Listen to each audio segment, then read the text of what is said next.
Di puncak jalan makrifat ada satu keadaan yang selalu disalahpahami oleh bahasa. Keadaan itu disebut murtad. Bukan murtad dari Tuhan, melainkan murtad dari gambaran tentang Tuhan.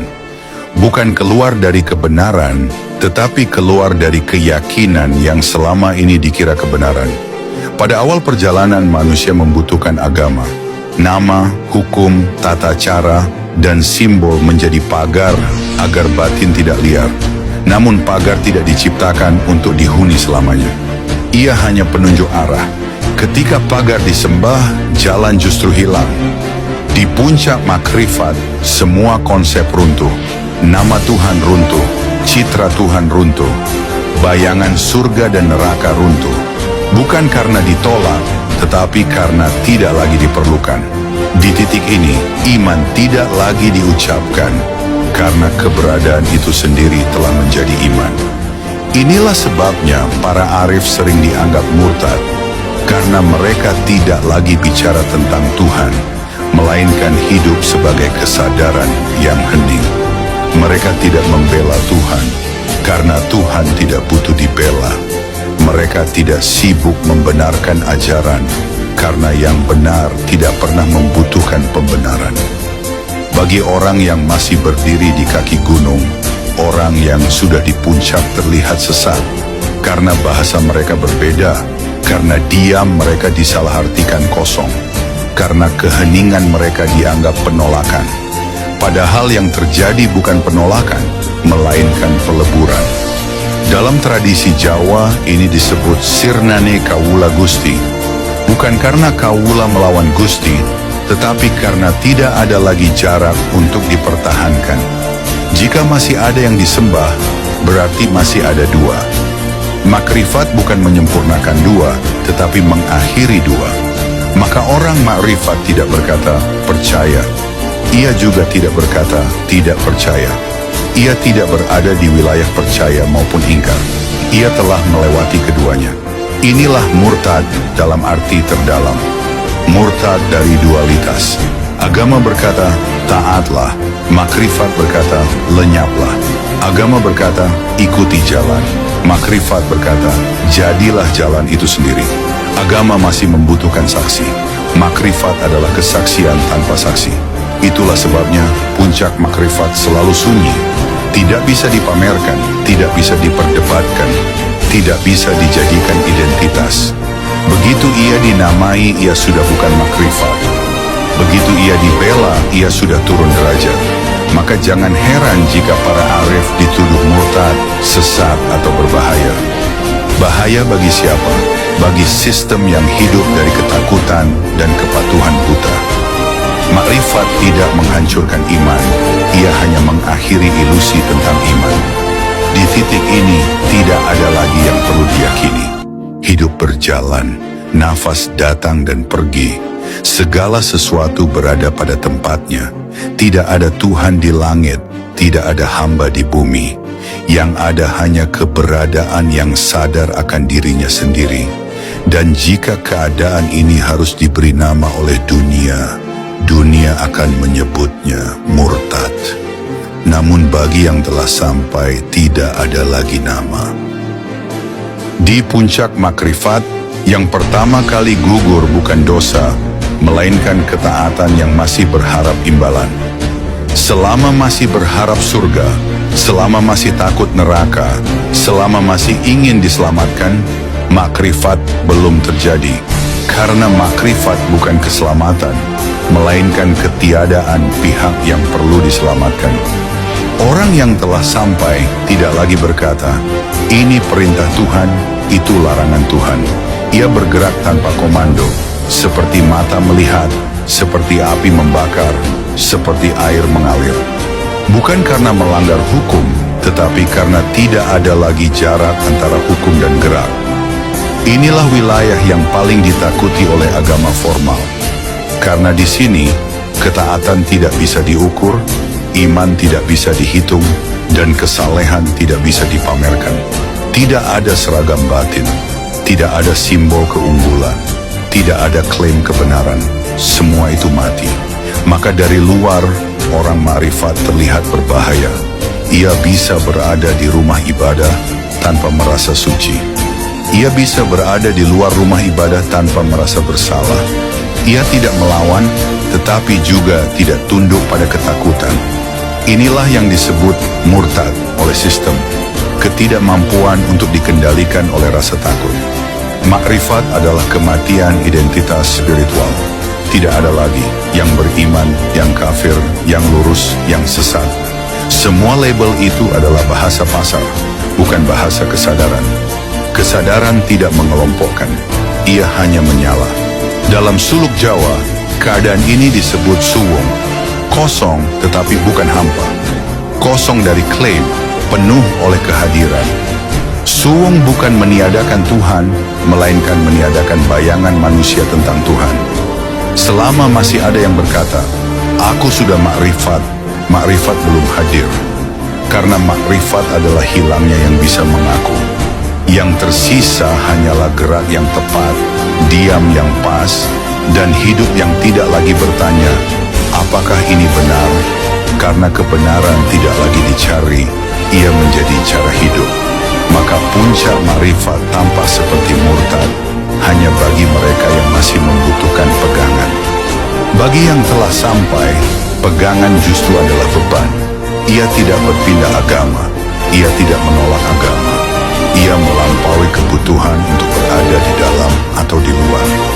Di titik ini, doa tidak lagi diucapkan, ibadah tidak lagi dirancang. Seluruh hidup telah menjadi doa, seluruh gerak telah menjadi ibadah. Bukan karena disucikan, tetapi karena tidak ada lagi yang memisahkan sakral dan biasa. Dan inilah rahasia yang jarang diucapkan. Makrifat tidak membuat seseorang lebih religius, tetapi lebih manusiawi, lebih lembut, lebih jujur, lebih hening, tanpa slogan, tanpa panggung, tanpa pengikut. Jika dunia ingin menyebut keadaan ini murtad, biarlah. Karena yang telah sirna tidak lagi sibuk membela nama. Ia tidak sedang menuju Tuhan. Ia tidak sedang bersama Tuhan. Ia telah berhenti berada di jalur menuju apapun. Dan justru disitulah semuanya selesai. Di tahap ini, bahkan kata makrifat sendiri mulai terasa asing. Karena makrifat masih kata, masih penunjuk, masih jejak. Sedangkan yang dialami sudah tidak membutuhkan jejak apapun. Orang yang telah sampai tidak lagi merasa sedang di jalan spiritual. Ia juga tidak merasa telah menyimpang. Dua-duanya adalah cerita yang hanya relevan bagi pikiran yang masih ingin tahu posisinya. Di sini posisi runtuh. Yang runtuh berikutnya adalah rasa memiliki iman. Bukan karena iman hilang, tetapi karena tidak ada lagi pemiliknya. Iman tanpa pemilik tidak bisa dipuji, tidak bisa dihina, tidak bisa dipertukarkan. Ia hadir seperti denyut nadi. Inilah titik yang paling sering disalahpahami. Dari luar, orang makrifat tampak longgar dalam batas, tidak kaku dalam aturan, tidak reaktif dalam perbedaan. Maka ia dicurigai. Padahal yang longgar bukan akhlaknya, melainkan pegangan egonya. Ia tidak melanggar dengan sengaja. Ia juga tidak taat dengan terpaksa. Ia bergerak dari tempat di mana niat dan tindakan sudah tidak terpisah. Maka benar salah kehilangan taringnya. Yang ada hanyalah tepat atau tidak tepat. Di sini rasa berdosa menguap. Bukan karena dosa dibenarkan, tetapi karena subjek yang merasa berdosa telah lenyap. Selama masih ada aku yang bersalah, masih ada aku yang benar. Makrifat memadamkan keduanya dalam satu nafas. Karena itu, puncak makrifat tidak pernah dramatis. Tidak ada cahaya menyilaukan. Tidak ada suara langit. Tidak ada pengumuman. Yang ada hanya kehidupan sehari-hari yang tiba-tiba terasa tidak berat. Makan tetap makan, tidur tetap tidur, bekerja tetap bekerja, namun tidak ada lagi beban identitas di baliknya. Tidak ada aku yang saleh sedang makan, tidak ada aku yang berdosa sedang tidur. Hanya makan, hanya tidur, hanya hidup. Inilah sebabnya orang makrifat sulit dikenali. Ia tidak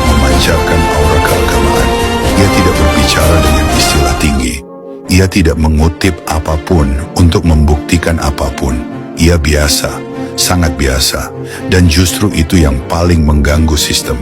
Karena sistem membutuhkan tanda, butuh simbol, butuh batas. Sedangkan ma'rifat menghapus semua tanda tanpa perlawanan. Maka satu-satunya kata yang tersisa bagi sistem adalah murtad. Namun sesungguhnya yang murtad bukanlah orang itu. Yang murtad adalah bahasa ketika berhadapan dengan kenyataan yang tidak bisa ia kurung. Di titik ini, bahkan pertanyaan apa yang harus dilakukan tidak lagi muncul. Karena hidup sudah tahu caranya sendiri. Seperti jantung berdetak, seperti mata berkedip, seperti bumi berputar, tanpa iman, tanpa ingkar, tanpa deklarasi.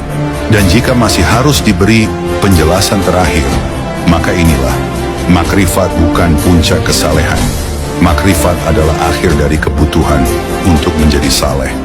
Bukan karena kesalehan salah, tetapi karena yang sejati tidak lagi membutuhkan topeng. Semua yang dibicarakan di sini hanyalah bahasa. Ia bukan makrifat, ia bukan murtad, ia bahkan bukan kebenaran. Ia hanya petunjuk arah yang dibuat agar pikiran berhenti salah jalan. Ma'rifat tidak lahir dari memahami narasi ini. Ia tidak muncul karena setuju atau tidak setuju. Ia tidak hadir karena berani atau nekat. Makrifat hanya terjadi ketika laku dijalani, bukan ketika teori dikoleksi. Kata murtad di sini bukan untuk dipercayai, juga bukan untuk ditolak. Ia hanya penunjuk bahwa pada satu titik, semua kata akan gugur dengan sendirinya.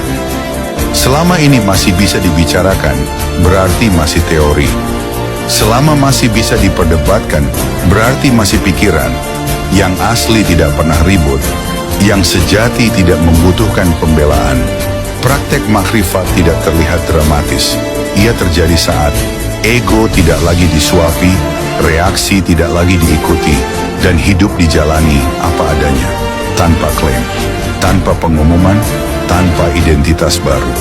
Jika setelah mendengar ini batin merasa lebih unggul, lebih berani, atau lebih tahu, berarti belum. Namun jika setelah ini batin justru menjadi lebih sederhana, lebih jujur, dan lebih diam, itulah arah yang benar. Maka jangan pegang kata-kata ini, jangan jadikan ia bendera, jangan bawa ia kemana-mana. Biarkan ia jatuh seperti daun kering setelah menunjukkan musimnya. Yang tersisa bukan teori, bukan konsep, bukan ma'rifat. Yang tersisa hanyalah hidup yang dijalani sepenuh-penuhnya. Dan disitulah semua pembicaraan ini selesai dengan sendirinya.